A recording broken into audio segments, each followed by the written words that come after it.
And I'm going to say good Masters Sunday morning to our good friend Bo Van Pelt. And Bo, 9 o'clock Sunday morning, you're preparing for the final round of the Masters. Talk to me about your feelings today. Obviously excited. Excited to be under par going into Sunday of Augusta.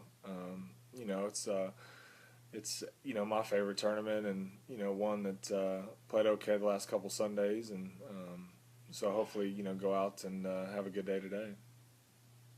Bo, one of the things that's really important to become a winner of a green jacket is to be able to play well on Sunday. And certainly the last 2 years, you've proven that. You shot 64 last year on Sunday.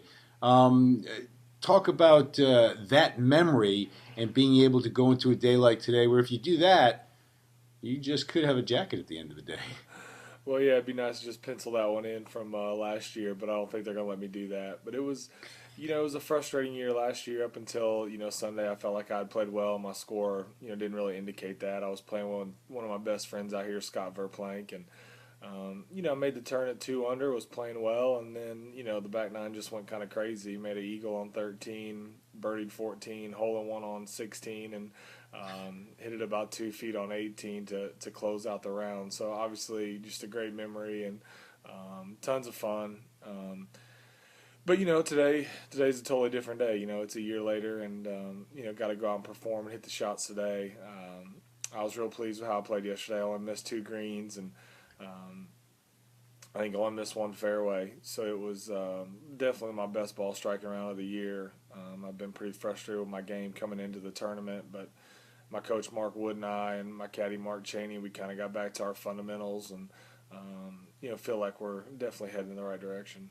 2 under par yesterday on a tough day, Bo, was one of the best scores of the day. So you go into a Sunday having played that well, and you kind of know that they're going to let you play a little bit more today. Yeah, the committee's done a great job the last couple of years to kind of bring the roars back to Augusta on Sunday. They put the pins in some spots where guys can make some birdies and some eagles if they hit good shots. The greens are going to be firm and fast, which I think maybe level that out a little bit, but the pins are going to be in spots where the people are used to seeing great shots on Masters weekends, and that's fun and exciting for all of us. Um, but the thing about Augusta is that it's such a fine line between a good shot and a bad shot that no matter where the pin is, you got to just be real precise, and that's the neat challenge of what this tournament means. Is the strategy today to play the front nine and get what you can and be prepared to be able to attack if you have to on the back? Well, the first seven are so tough here traditionally that if you can just be under par, getting through those first seven and maybe get one at eight, make a good par on nine, you're in really good shape to try to do something on the back nine. That's your hope, when you're trying to come back or even if you have the lead.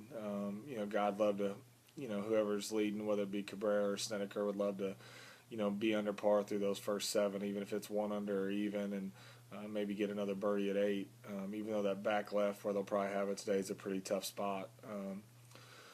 So that's definitely the goal, is to get off to a better start. That helped me yesterday. I was 2 under through three versus being over par, and that was probably the difference in my day. It was just the start that I got off to yesterday was much better than the first 2 days. Hey, Bo, we all think about 13 and 15 and all the things that can happen on the back nine. How do you prevent yourself from getting ahead of yourself on a course at Augusta National? Like, I know it's a tough course and you have to concentrate on every shot, but those big opportunities everybody looks to, how do you avoid thinking ahead?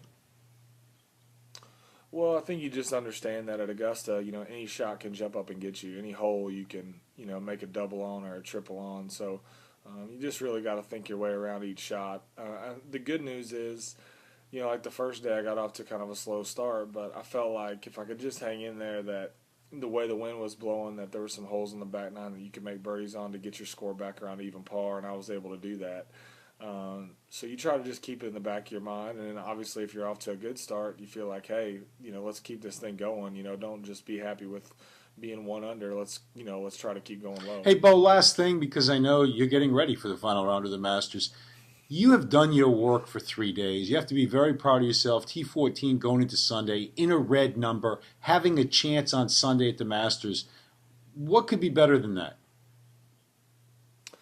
Oh, nothing. I mean, that's you wait a whole year to get back to this golf tournament. I mean, it's such a difficult golf tournament to get into. There's only 92 or 93 guys that get done.